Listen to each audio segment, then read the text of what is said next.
اور ہم نے موسیٰ سے 40 راتوں کا وعدہ کیا،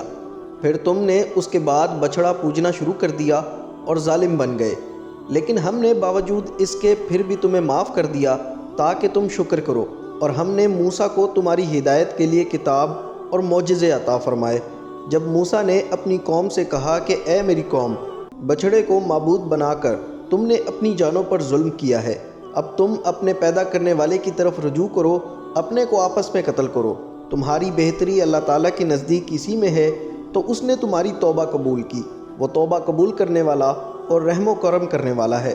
اور تم نے موسیٰ سے کہا تھا کہ جب تک ہم اپنے رب کو سامنے نہ دیکھ لیں ہرگز ایمان نہ لائیں گے۔ تم پر تمہارے دیکھتے ہوئے بجلی گری، لیکن پھر اس لیے کہ تم شکر گزاری کرو، اس موت کے بعد بھی ہم نے تمہیں زندہ کر دیا، اور ہم نے تم پر بادل کا سایہ کیا اور تم پر من و سلوہ اتارا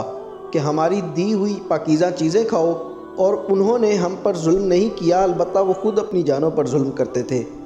اور جب ہم نے تم سے کہا کہ اس بستی میں جاؤ اور جو کچھ جہاں کہیں سے چاہو با فراغت کھاؤ پیو اور دروازے میں سجدے کرتے ہوئے گزرو، اور زبان سے حتیٰ کو ہم تمہاری خطائیں معاف فرما دیں گے اور نیکی کرنے والوں کو اور زیادہ دیں گے، پھر ان ظالموں نے اس بات کو جو ان سے کہی گئی تھی بدل ڈالی۔ ہم نے بھی ان ظالموں پر ان کے فسق اور نافرمانی کی وجہ سے آسمانی عذاب نازل کیا۔ اور جب موسیٰ نے اپنی قوم کے لیے پانی مانگا تو ہم نے کہا اپنی لاٹھی پتھر پر مارو، جس سے 12 چشمے پھوٹ نکلے، اور ہر گروہ نے اپنا چشمہ پہچان لیا، اور ہم نے کہہ دیا کہ اللہ کا رزق کھاؤ پیو اور زمین میں فساد نہ کرو۔